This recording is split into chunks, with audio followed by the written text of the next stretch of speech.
Pemirsa, kita akan membahas terkait kematian Prada Luki dengan sudah terhubung dengan kami secara virtual peneliti senior imparsial Pak Al-Araf. Selamat sore, Pak Al-Araf. Audio Anda sepertinya Sore. belum terdengar. Mohon izin, Pak Al-Araf. Boleh Ya, dibuka.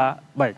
Pak Al-Araf, saya ingin langsung meminta pandangan Anda. Bagaimana menurut Anda melihat insiden ini, tragedi yang menewaskan seorang Prada Luki, begitu ya? Apakah memang kekerasan selalu identik dengan pembinaan yang ada di TNI? Sudah ada 20 prajurit yang ditetapkan sebagai tersangka. Salah satunya ada seorang perwira. Bagaimana tanggapan Anda? kita prihatin dan turut berduka ya atas peristiwa ini, dan menurut saya peristiwa ini tidak boleh dilihat sebelah mata karena sudah terjadi beberapa kali, ini yang kesekian kali. Sebelumnya tahun di 2023 sudah terjadi, 2021 juga terjadi. Dengan demikian menjadi penting untuk memperjuangkan keadilan dalam kasus ini gitu juga.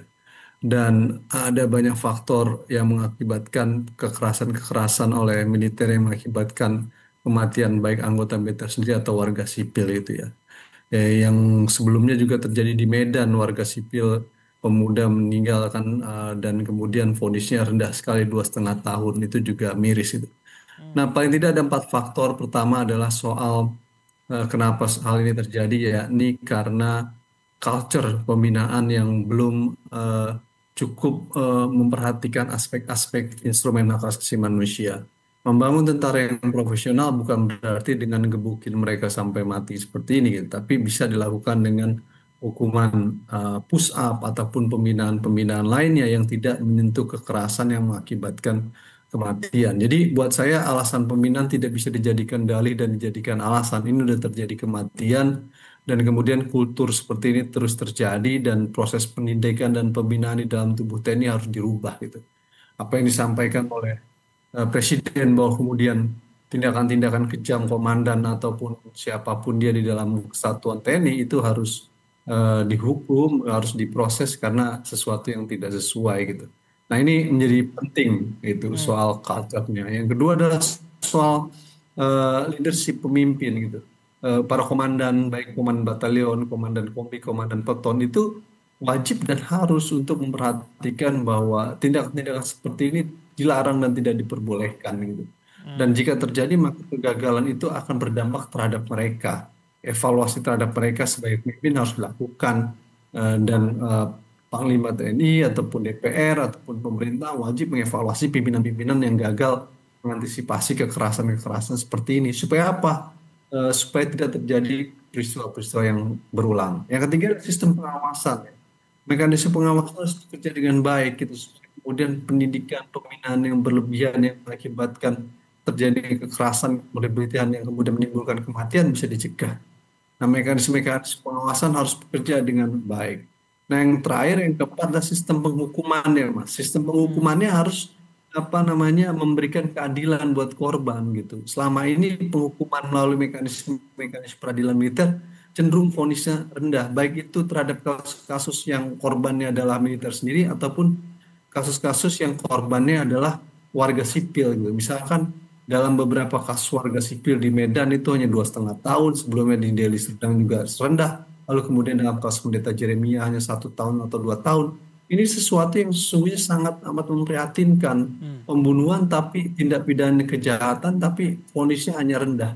Nah, ini karena mekanisme-mekanisme kasus-kasus kejahatan umum hanya di proses melalui mekanisme peradilan militer, harusnya melalui mekanisme peradilan umum. Jadi sistem hukuman yang ringan akan mengulangi peristiwa-peristiwa ini karena mereka menganggap hukumannya hanya rendah, hanya sebatas dia apa namanya sekian tahun, dan ini menurut saya suatu hal yang tidak baik. Jadi 4 hal itu yang menjadi penyebab hal ini terjadi.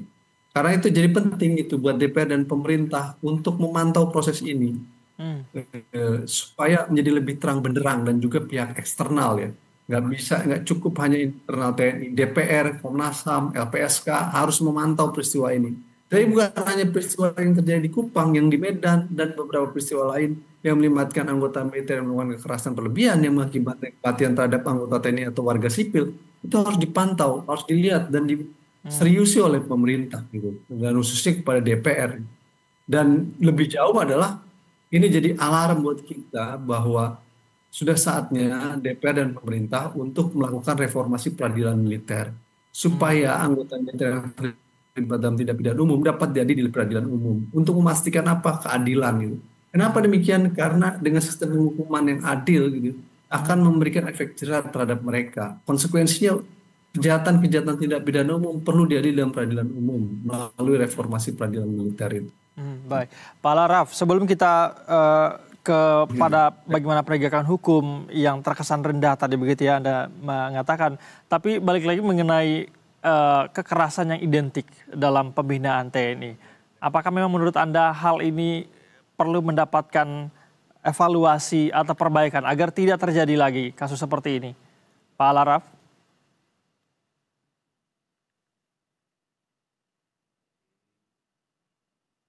Pak Laraf, selamat sore. Pak Laraf.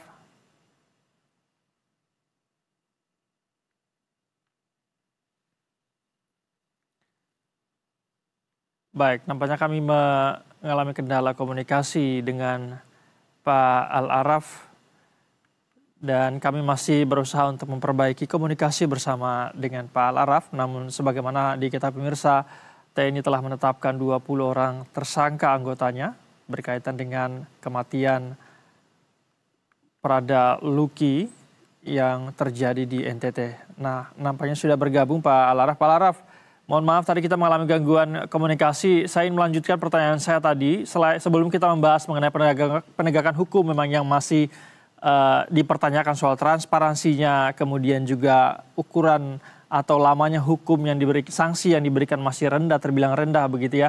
Bagaimana dengan kekerasan dalam pembinaan? Apakah memang perlu ada reformasi besar-besaran terkait dengan pembinaan yang ada di tubuh internal? Tapi di sisi lain juga memang militer kita ini kan memang identik dengan kekerasan begitu. Harus diperlukan fisik yang bermental kuat, fisik kuat begitu. Karena Kadis Penat juga mengatakan bahwa Prada Luki ini katanya beberapa prajurit mendapatkan pembinaan yang sama. Cuma karena kekuatan fisik yang tidak terlalu tidak dalam kondisi baik kemungkinan menyebabkan Prada Luki meninggal. Bagaimana menurut Anda? Oh, saya rasa itu tidak bisa dijadikan dalih ya. Oke. Soal bahwa yang lainnya nggak apa-apa, pernah leukemia kesehatan, menurut saya itu menjadi dalih. Dan itu Hmm. alasan menurut saya yang tidak bisa dibenarkan gitu. Alasan pembinaan, alasan yang lain tidak apa-apa, menurut saya itu tidak menjadi fakta yang empiris, Mas. Hmm. Fakta yang empiris adalah fakta yang hanya bisa dilihat oleh pihak-pihak eksternal dalam ini Komnas HAM, LPSK untuk melihat proses itu. Toh sejak awal kasus ini kan sudah dalam upaya kemudian yang terkesan tertutup gitu ya.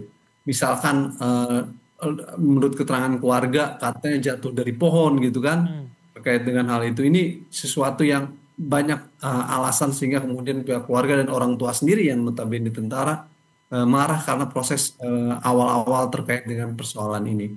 Jadi buat saya sebaiknya pihak TNI khususnya Udayana, Pangdam Udayana dan lain sebagainya tidak perlu mencari alasan ini karena alasan pembinaan, yang lain kemudian dihukum apa namanya mengalami kekerasan dan juga tidak apa-apa. Menurut saya itu dalih dan alasan. Yang ada fakta bahwa hari ini ada kematian nyawa seseorang dan orang mati itu enggak apa namanya nggak mudah kalau nggak mengalami kekerasan. Maka dari itu harusnya ada mekanisme forensik untuk mengecek seberapa jauh intensitas kekerasan yang dialami itu. Itu Hmm. poin saya yang pertama. Hmm. Yang kedua adalah pihak eksternal harus mengecek semua itu sehingga menjadi terang benderang. Lebih baik Hmm. biarkan proses ini bekerja melalui pihak eksternal dan jangan salahkan kesehatannya Prada Luki lah, alasan pembinaan lah, alasan teman lainnya. Menurut saya itu alasan dan dalih. Hmm. Dalam kasus-kasus seperti ini akan selalu seperti itu. Menurut saya itu pembelaan yang Tapi tidak sejauh ini Pak Al-Araf kalau Anda memiliki. pantau kasus ini apakah sudah cukup transparankah menurut Anda sudah ada 20 tersangka yang ditetapkan?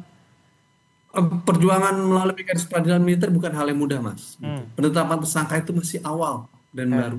20 itu juga kita belum tahu prosesnya nanti berapa dan hukumannya berapa, siapa aja dan lain sebagainya.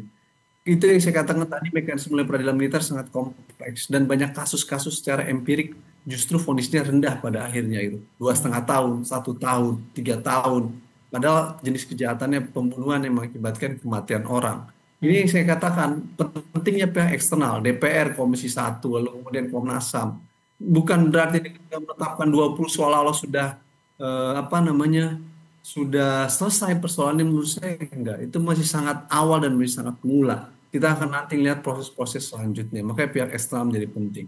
Soal Mhm. perbaikan pembinaan ini kan harus trennya di TNI itu bukan berarti membangun militer yang profesional di banyak negara, bukan berarti harus melakukan kekerasan dan pemukulan bertubi-tubi terhadap anggotanya, kok enggak. Prajurit TNI itu dibangun dan dilatih dan dididik untuk persiapan perang, untuk menghadapi ancaman perang. Sehingga kemudian pelatihan-pelatihannya adalah untuk diletakkan dalam konteks itu gitu. Mhm. Pembangunan mental tidak harus dengan mencambuk, tidak harus dengan memukul, atau dengan menyundut rokok, nggak harus seperti itu. Mhm. Bisa dilakukan dengan cara-cara yang lebih menghormati hak asasi manusia tanpa Mhm. menyentuh fisik. Ya, bisa Pak dengan Pak push up Pak Laraf, dan lain Pak Kadis sebagainya. Penat mengatakan sebetulnya pembinaan ini tetap memperhatikan kaidah-kaidah yang tidak sampai merugikan prajurit TNI. Apakah jika ternyata ada kaidah-kaidah, apakah mungkin ada seorang oknum misalnya yang tidak mematuhi kaidah-kaidah itu, atau memang tradisi ini sudah terbangun lama? Ya, ini bukan satu kali, dua kali terjadi Hmm. gitu. Batas-batas kaidah itu sudah terlewati gitu. Itu artinya harus ada perubahan yang serius dalam organisasi ini. Hmm. Dan saya rasa pihak Kadis Penal atau Mabes TNI tidak perlu menjadikan itu sebagai alasan, karena pada akhirnya ada soal di sini yang harus dievaluasi buat saya sih. Hmm. Bagaimana membangun pembinaan dan pendidikan untuk membawa tentara yang profesional tanpa mengakibatkan kematian seseorang. Itu jauh lebih penting itu. Hmm. Ketimbang kemudian kita berdalih bahwa kemudian ada kaidah-kaidah ya secara normatif, secara ini itu mungkin ada, tapi realitasnya tadi saya katakan ada banyak faktor yang mengakibatkan ini terjadi. Karena itu Hmm. kemudian ini menjadi penting untuk dilihat dalam beragam aspek gitu. Ya. Ketimbang kita mencari alasan dan dalih kenapa ini mati karena pembinaan, karena yang Hmm. lain lebih nggak apa-apa, menurut saya itu tidak Ta- jawaban. Tapi Jawaban kita adalah ingin yang melihat terpenting juga peristiwa Pak, ini sebagai pelajaran yang penting. terpenting juga Pak Laraf, harus ada pihak eksternal yang dilibatkan dalam pengusutan kasus ini ya, begitu ya, agar Oh, harus, hmm, harus supaya kita mendapatkan kepastian, Mas. baik. Komnas HAM, LPSK, supaya ngecek kenapa. Tadi saya katakan peradilan melalui mekanisme investigasi peradilan militer itu kompleks Hmm. dan rumit. Kita harus mengecek gitu. Makanya sebagusnya emang kemarin harus lakukan forensik terlebih dahulu untuk mengecek hal itu gitu. Itu kan Hmm. yang juga diminta oleh pihak keluarga tuh ya dalam konteks itu Baik. supaya menjadi lebih terang benderang kasus ini. Terakhir saya ingin katakan Hmm. ini pesan buat DPR untuk segera mereformasi peradilan militer supaya Mhm. peristiwa-peristiwa seperti ini bisa diadili dalam peradilan umum, tidak oleh peradilan militer. Kalau dalam Baik. mekanisme peradilan umum, semua orang bisa melihat, mengecek, dan memantau semua prosesnya menjadi lebih terang benderang. Mhm. Gitu, Oke. Mas. Baik, terima kasih banyak sudah berbagi informasi, berbagi pandangan Pak Alaraf, peneliti senior imparsial bersama kami di Berita Satu Sore. Selamat sore Pak Alaraf, salam sehat selalu. Selamat sore.